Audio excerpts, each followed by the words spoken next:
Got him. Good one. Oh man, look at that guy. When you're looking for fish on your graph, you want to try to find white dots that are really close to the bottom.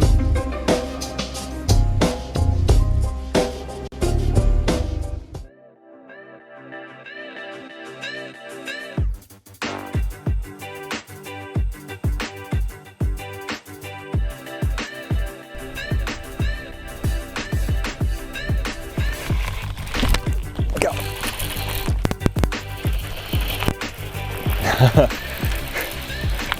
There we go, first fish of the day. Not exactly what I was looking for, but not a bad fish here on a Carolina rig. Just fishing today, guys, in a lake I've never been to. We're fishing here in like the last week of June, so I'm gonna try to just fish here for a couple hours and try to figure them out. I'm throwing Carolina rigs, was up shallow for a little bit, so hopefully we can figure them out, so stick with me. Okay guys, so today I'm fishing on a public lake that gets a ton of pressure, and it's a really small lake and doesn't have any contour lines, so I just spent the first little bit graphing around. I also went back in some shallow flats and tried to catch them on a crankbait to start out the day, but right now I'm just kind of fishing on a little bit deeper stuff. I saw a good road bed out here and a little bit of a creek channel that ran against this bank, so I'm just gonna drag a Carolina rig down this, kind of feel around and hopefully get another bite here.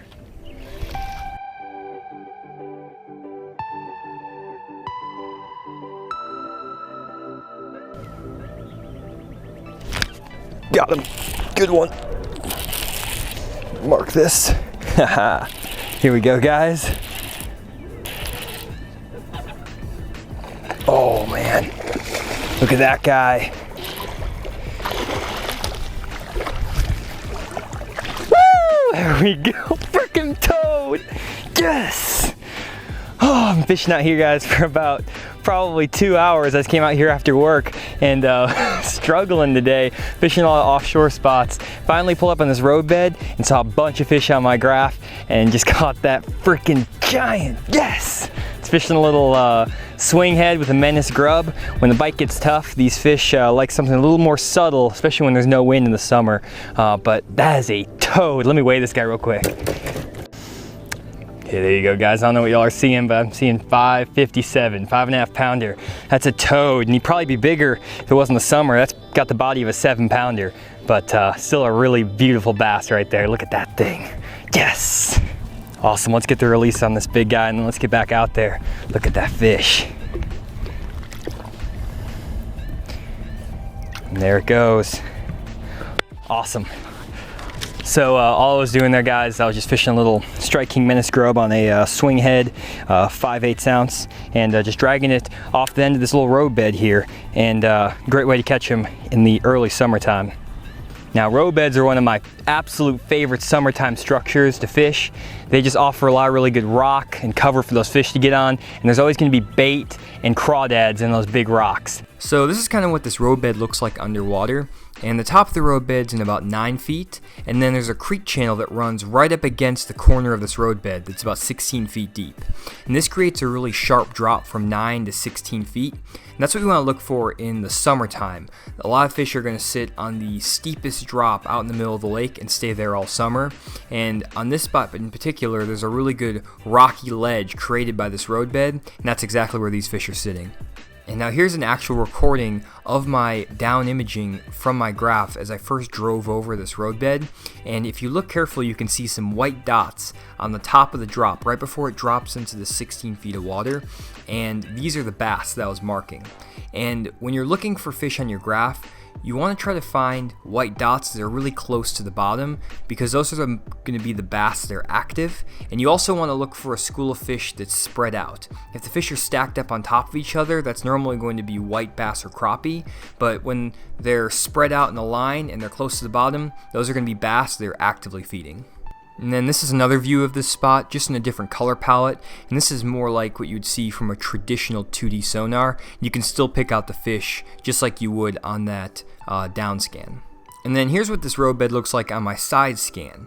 And if you look to the right of my side imaging here, you can actually see the road really clearly. And then as I come up to the actual corner of this road bed where I caught my fish, you can see that nice sharp drop from 9 to 16 feet of water, and if you look in the shadow of this roadbed, you can actually see some white dots in there, and those are some fish that are suspended off the drop.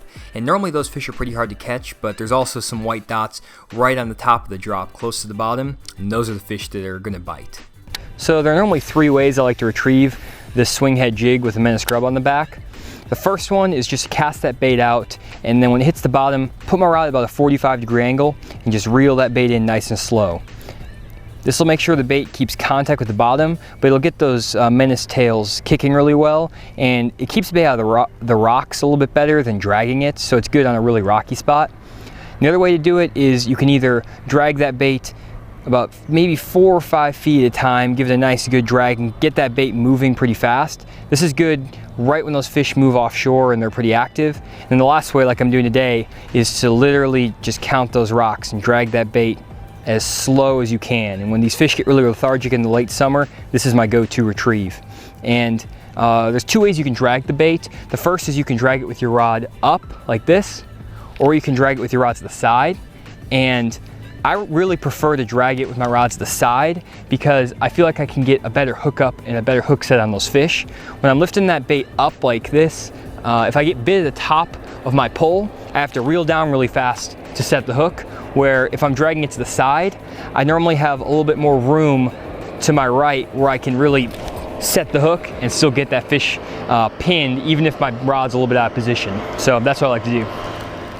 Here's another quick tip for you guys that might save you a little bit of money. I just actually hung up one of my deep diving crankbaits here and I broke it off, but it's floating back up to the surface right here. And I have this happen probably about 70% of the time when I break off a crankbait. I'll actually break it off and then it'll float right back up to the surface. And what I do to get them back is I actually get directly above the bait with my rod, and then I pull up like this as hard as I can and snap that bait. And a lot of times that force of pulling as hard as I can directly above the bait will pop it free and it'll float back to the surface and you'll save a couple crankbaits. So try that next time you're on the water and maybe you'll get a couple more baits back.